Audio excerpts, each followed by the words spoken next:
Welcome to the official Jets podcast presented by Amazon Web Services here in Indianapolis. Ethan Greenberg, Eric Allen, Director of Player Personnel, Chad Alexander. Chad, thanks for joining us here in Indy. Thanks for having me. I just want to start this podcast off by asking you what this week is like for you, because it's wild for us as media members, seeing everybody here. It's like the who's who of the NFL. Absolutely. And I can only imagine for somebody that's been in the NFL as long as you have, seeing everybody, friends, and then actually getting down to business, what is this entire week like for you? No doubt. It's a great experience. It's always fun coming to the Combine. This is my 21st Combine, actually, so been doing this for a while now, and it's kind of old hat, but it's new and exciting, and especially with the new schedule and all that stuff, it's a lot of fun, just getting to see your old friends, and obviously, I was with the Ravens for so long, so getting to see those guys, but then also seeing my other friends throughout the league, and just catching up with the Jet scouts. It's a lot of fun. So cool. How does that impact you guys, the flip of the schedule? Because this year, as we all know, the National Football League said, hey, let's make this even more of a made-for-television event, and the workouts go to prime time. So it seems like there's been kind of a shift in the week, and that's got to impact you guys directly, not just watching the workouts at night, but also your meeting times. Yeah, well, we'll see. We'll see what the workouts are like. I'm sure it's going to, affect the athletes a lot more, obviously, you know what I mean, just trying to get ready to work out at night. But for us, it's I think it's really cool. We switched from the Crown Plaza. We moved to to having all of our interviews over at the stadium, and it's just a little bit of a bigger space in the suite over there, and can set up, and it just makes it a little more comfortable for the players when they come in. Everybody's not just all on top of each other and stuff. Even though it was great at the Crown Plaza, but it's a new environment. And I think it's really cool. The end of an era, no doubt about it. This is going to be the first time you guys are all together as maybe a personnel staff, and Adam Gase is doing those formal interviews. Absolutely. He gets to sit in there, and he's really active and involved with all the interviews and talking to these guys. So it's a good chance for him, and as well as the assistant coaches to talk to the players, and because we kind of know who the guys are, but this is really the coaches, their first opportunity to meet and greet these guys and talk to them and find out what they're all about. What can you learn about a guy from such a short interview? Obviously, you have all the background information, but what do you hope to get out of it? Is it just kind of like a general first impression, or are you actually going in there saying, I want to find out X, Y, Z? I think that's part of it, and I think it's it's specific to each individual player what you want to get out of it. But for the most part, you're trying to find out their football knowledge, just a little bit about their background, how they respond to a lot of these guys are I don't want to say scripted, but they've been practicing a little bit. You know what I mean? So to get them off script a little bit and to see how they adjust and how they adapt, I think is good in this setting. Yeah. I want to get into your background here in a little bit, but how about some background on where you guys are at in terms of the scouting process? Because even before you come to Indianapolis, you all get together for a couple weeks of meetings, right? You bring in the area scouts, and you actually go over everybody at that time. Absolutely. We went over everybody in the draft, and it was a great opportunity to learn about the players all around the country, and to have the area scouts kind of just give their case on all these guys, and to find out all the knowledge about them, everything that the scouts know, and also to watch a little bit of tape on each guy.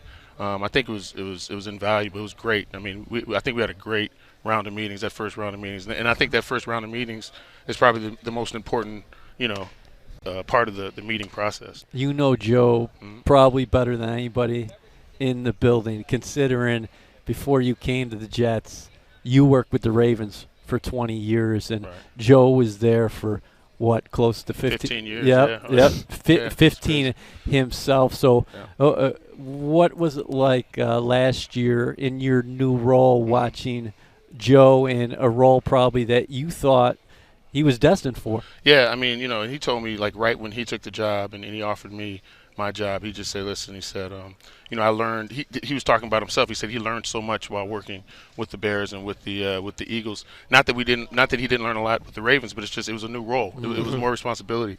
So, and he said, I think you're just going to learn a lot in this new role, and really excited for you to be here. And Joe's a great guy, and he's right. I have learned a lot, in a short period of time, and just really, really, really encouraged and looking forward to really just putting our fingerprints on the roster. going forward. Well, what's the biggest difference that you've seen between Joe 15 years ago to present? Obviously, his roles have changed, to your point, but what about Joe the guy? Is there a difference? To Green's point, did you guys actually start out the same year together? I started in 1999 and Joe started in 2000. Okay. But Joe came and interviewed in 99 with the Ravens, so I've known him since then. And to answer your question, man, there hasn't been that much of a change. I mean, I feel like that's what makes Joe Joe. That's what makes him Joe. I mean, he's a great dude. He's well respected throughout the league. He's the same guy every day. He's really consistent. Win or lose, he's consistent. He doesn't get too high when we win. He doesn't get too low when we lose, and I think that's a great quality. I read you have to verify this for me. I read something about the Ravens scouting department at that time, the 20-20-20 club. Is that right? It's the 20. It's actually the 20-20 club. Yeah. All right, I put one too many 20s. No, it's all good. The general concept is like you're 20 years old and you're making $20,000 a year, and that's how we got started there. But we were all a little bit older than 20.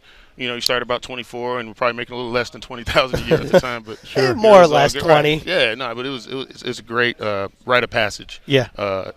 Doing like a little bit of the grunt work and some of the stuff that may not be as glamorous. But man, and DeCosta was a part of that group too. He certainly was. Yeah. Okay, but one of your common mentors, Ozzie Newsome. Awesome. Yeah. Love him. What did you take from him? He was the same way. He was extremely consistent. You know what I mean? And he wasn't a micromanager. He let you do your job. And one of the great things I thought about Ozzie was he was extremely, he had his own opinions, obviously, but he was really, really focused on making it a group concept, making it a consensus whenever we. That sounds made familiar. A decision. Yeah, definitely. You know what I mean? And he was also wise enough not to try to influence the room too much by giving his opinion on players necessarily. You know what I mean? And so by that way, I think we kind of stayed true to the process a lot of the time, and we got it right a lot of the time, which was great. When a guy at the top like Ozzie or Joe are the stable force and they really emphasize collaboration, to your point, what does that allow the rest of the department to do, like in their individual role? Is it just a trust factor that everybody has? Oh, yeah. There's a lot of accountability. And at the same time, it just gives you a lot of just creative freedom, to be yourself and not try to, copy what someone else thinks, or just because, hey, the general manager feels this way about a player, I need to feel this way about a player. It's just not like that, It's not that type of environment, and that's just not the type of culture that we're trying to create. And that's how Ozzie was. Ozzie, I think, he's a Hall of Famer as a player, and I think he's a Hall of Famer as an executive as well. He's done an outstanding job, and Joe, he has a lot of those same qualities. How many Super Bowl rings do you have? I've got 2. You got 2. And what were the common traits between the 2 very different teams? Yeah, 2 very different teams. Honestly, the main common trait, in my opinion, was Ray Lewis. You know what I mean? It was 2 very different, points of his career. He was in his prime during the 2000 Super Bowl, and it was the end of his career in the 2012. A domination of the Giants down in Tampa. Right. Yeah, absolutely. And that was total, defensive domination, but historically good defense. No doubt. And then, Ray was such an inspiration in 2012. He got hurt and then came back, and it was just it was a great story. But he was a great leader. He was a great leader on that team, and not to take away from any of the great players on either one of those teams, but that was the common denominator, I thought, for both of them.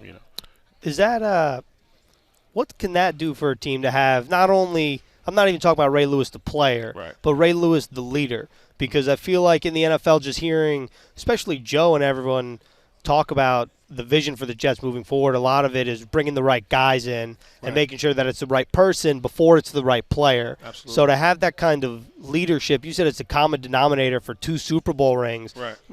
What does that do for a team?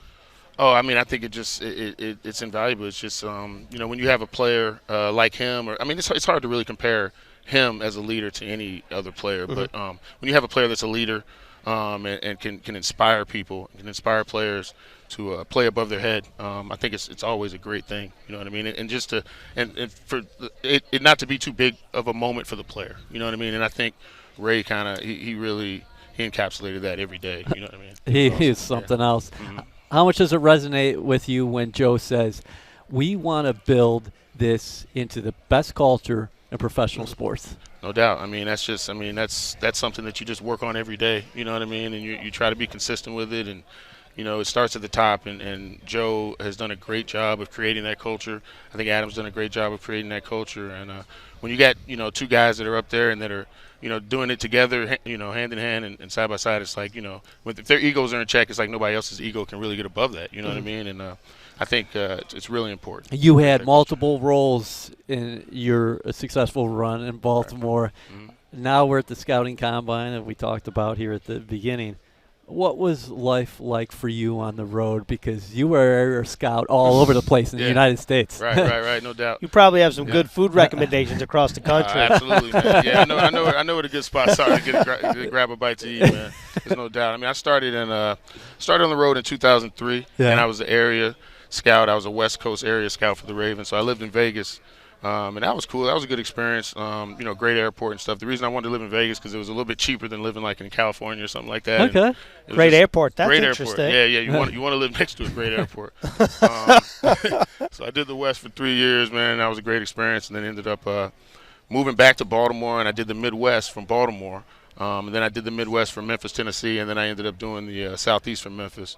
And so moved around a lot and been to a lot of different areas, a lot of different schools, man. But it's just great experience, man. You get to see how the football culture is in different areas of the country, and I think that's pretty cool. What do you tell young bucks about life on the road? The guys who are coming up, much like yourself, and they probably look at a guy like Chad Alexander and say, "Hey, I want to be like him someday." Right. Well, I think it's just important that you get your work done while it's fresh in your mind. So that night, I mean, it's a grind. It really is a grind. Like, it's not really glamorous at all because you're starting out at a school, you go to school, you spend maybe 8 hours at a school, and then you drive. You might have to drive another hour to a hotel, and you still got to, you might want to, get a workout in or something like that, grab some food, but you still got to get your work done. So, you're at your computer typing up your guys, typing up your prospects, and I think it's important really to get those prospects graded while it's fresh in your mind, you know what I mean? Yeah. When you watch the tape that day. I have two questions for you. Mm-hmm. First one, I don't know if you know it off the top of your head. How many of the 50 states have you been to? I don't know off the top of Close, though? Close to 50? Yeah, close to 50. I mean, not Alaska, right. Not, let's see. There's some states in New England I haven't been to. Okay, so it's close. What about Hawaii? You do a Pro Bowl trip? No, I actually did the Hula Bowl. Okay, Hawaii. That's a good excuse to get over there. It was great. It was awesome. I got married in Hawaii. Oh, you did? Yeah, I got married in Hawaii during the Hula Bowl. Yeah, during the week of the Hula Bowl was in Honolulu. Yeah, so it was pretty cool.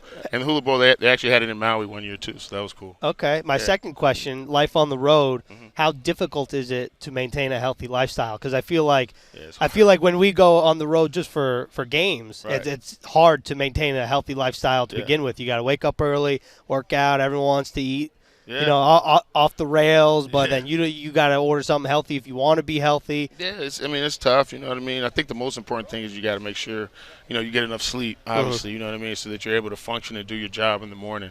Because, like I said, it's a grind, and you're living out of a suitcase, and you're sleeping in a different bed every night, basically. You must be a phenomenal packer.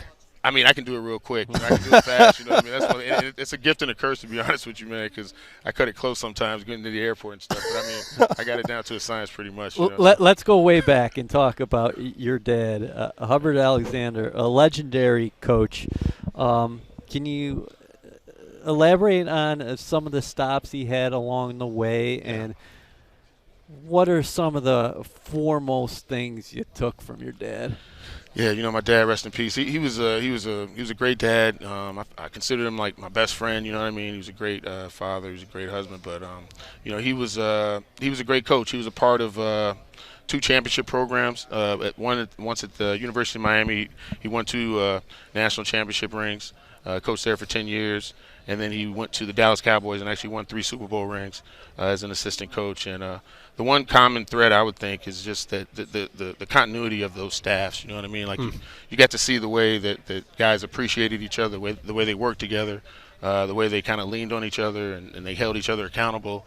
And and the standard that they have, for the players and also for themselves. I mean, it was pretty phenomenal to watch. Your dad awesome. Did some damage as a recruiter as well, right? Yeah, he was helping get those guys to the U. Yeah, he was a great recruiter, man. He recruited Jerome Brown, who ended up being a first-round pick for the Eagles. He recruited, he coached Michael Irvin at the U. He recruited Russell Maryland. He recruited Cortez Kennedy. So, I mean, he recruited some great players there. Sure. What made him such a fantastic coach? And also, can you talk about his sense of humor? Because that's something in the past that you've mentioned about your dad was that he had it. He did. He had that it factor. You know what I mean? He was he could keep the mood light. You know what I mean? He was real funny, and he could just relate to anybody. You know, on any level. You know, from any different background. And I thought that's what made him so special. And I love coming to the events like this, the Combine, because people always want to remind me about my dad and talk about my dad, guys that work with him and stuff like that. Man, I think it's real cool. You know, so I mean, that's kind of keeping his legend alive. You know, it's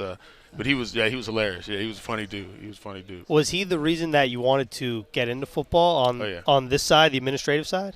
Yeah, I mean, I at first I thought I might want to be a coach. You know what I mean? So I kind of wanted to follow in his footsteps and being a coach. But an opportunity came about where when I got done in college, one of the guys that he worked with, John Wooten, who he worked with in Dallas, was actually working at the Baltimore Ravens at the time, and offered me an entry-level position in scouting, and it was just. I was like, heck yeah, I'll take the opportunity. You know what I mean? So it was, the rest is kind of history. Man. It was a great opportunity to take. How did he coach a young Chad growing up? Because it's funny, Van Jefferson was at the podium today, and he talked about Sean Jefferson, the Jets wide receiver coach. He said, my dad coached me up hard. He told me the same thing in Mobile. and that's going to prepare me for the next step. But with that being said, how did your dad go about teaching his son? Yeah, it was pretty no nonsense, man. He coached us pretty hard. I mean, me and my two brothers, we all play football, so it was a lot of fun. You know what I mean? But he had a high standard for us, and coached us hard, and he didn't. He didn't cut any corners. He told us the truth about it. If he thought we were performing well or we weren't performing well. So, I mean, he kept it real with us for sure. Well, I'm sure when you're coaching guys like Michael Irvin, some of that's going to go home and they're going to want you to be the best. Right, there's no doubt, man. He coached some great ones, man. Michael Irvin, he coached, Randy Moss, obviously, with the Minnesota Vikings. He coached Joe Horn with the New Orleans Saints. I mean, he coached some really great players along the way. And it's funny, we're talking about wide receivers just a little bit here. There's some guys. This is a pretty deep class. I'm not going to ask you specifics about any of the guys, but just overall, Joe Douglas was at the podium today in Indianapolis, and he said, this is a good class. And you talk to anybody on the floor here, this is one of the more impressive ones we've seen in some time. No, there's no doubt. There's no doubt, man. Extremely talented. You know what I mean? I'm getting caught up watching tape on a lot of these guys, but, I mean, it's an extremely deep class, and you see him walk across the stage, and you're like, wow, that guy. You can tell that guy's been working out, been training and stuff, and I'm just really interested to see how they run and how they perform out here, how they compete, how they work out. So real quick, I know this is the Combine, and we're in Indianapolis, and I want to talk about a little more Combine. But how do you balance your time knowing that this is in preparation for April, but before the draft is free agency? Right. Well, I mean, we've done a lot of preparation for free agency already. And Greg Nesman's done a great job with the pro department, and our coaches have also done evaluations on the free agents that are going to be available. So we've done the work on it. We're still working on it. We're still doing more research on guys and still watching more tape, finding out as much information as we can. But the majority of the work's already been done. You know what I mean? To be honest with you, and it started really towards the end of the season. So that stuff was already kind of completed before we started the college process, going to the Senior Bowl meetings and then the Combine. How much have you enjoyed working with some of these guys? Obviously, we knew that you were going to hit it off with the head honcho and Joe Douglas, but Rex Hogan, assistant GM, and then Phil Savage is a guy you're quite familiar with as well. Quite familiar with. Phil he was the scouting director in Baltimore, and then he was the director of player personnel. Phil's a great guy. Rex is a guy that I had met, on the road and stuff like that in years past, and Rex is an awesome dude. You know what I mean? And just real excited to be working with those guys. Great guys, they got great families, and it's funny. It's really become like a family environment really quickly. You know what I mean? And I think that's the recipe for great things to happen. You know what I mean? How about your playing days? I wanted to ask you about Wake Forest, Demon Deacon. You stayed right around home, right? Because you grew up in the area, didn't you? No, I didn't actually. I grew up in Dallas and in Miami. With your dad, but my dad's from Winston. That's from it. Winston-Salem. There you go. So he had roots there, and I had family. I've got family in Winston. But it was awesome playing at Wake. I mean, we had a lot of fun. Spent 5 years there. It was, we didn't win a whole lot of games, but we kind of set the ground, the platform for them to win some games, and they went to a bowl, and also just playing for Coach Caldwell, Jim Caldwell. He was a great coach, and everything came full circle because when I was the assistant director of pro personnel in Baltimore, Coach Caldwell actually came on as the quarterback coach. And that's awesome. Then he became the offensive coordinator, and then we won a ring. So, I mean, it was really cool. It was Give me a scouting report on Chad Alexander as a player. I was going to ask the same thing. You don't want one. I do. I mean, average. Yeah, we tell our scouts, don't use average too much, but definitely you would use average a lot about me. But it was, I played hard. You know what I mean? And what position again? Fun. I actually moved around. I came in as a tight end, and then I moved to fullback. You know what I mean? And then I played some D-line. So I played kind of all over, you know what I mean? They say if you got more than one position, you really don't have one. So, you know what I mean? But it was cool, man. Played with a lot of great players, played against a lot of great players, and, we had a lot of fun. I want to know what your 40 time would have been in your heyday. Man, see, if I pull that out, man, people might think I'm lying or something like that, man. I mean, I could run, man.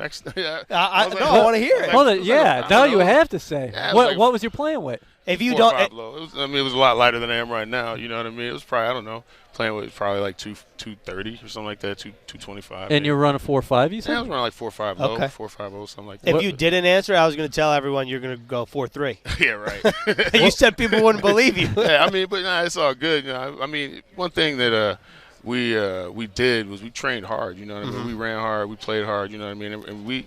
And a lot of the guys that were on the team, they actually, they ran track and they competed in the ACC track meets and stuff like that. So we had a fast team. We had a real fast team. What about 225? You ever get up to the bar and see how many times you can throw that around? I pushed it up like 19 times, something like that. Yeah? Yeah. It's casual. How many today?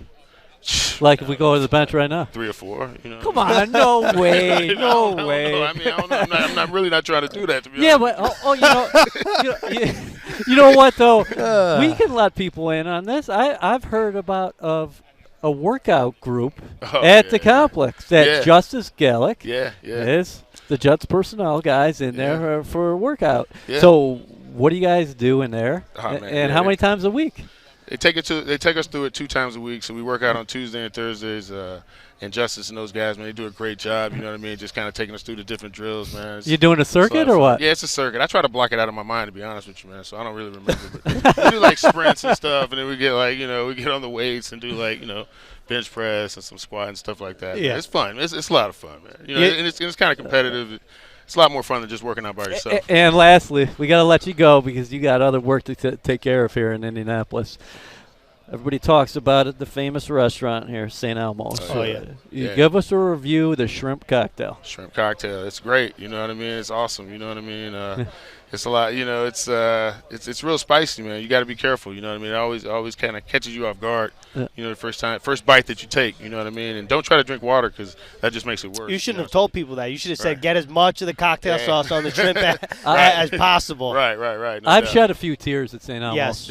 Yeah. It's an interesting experience. If you know, you know. Yeah, no doubt. It's good though. All right, Chad. We appreciate you coming on the Official Jets podcast, powered by Amazon Web Services. Enjoy the rest of your time in Indianapolis and up until the draft. Thanks for having me. Thanks, Chad. Thank you.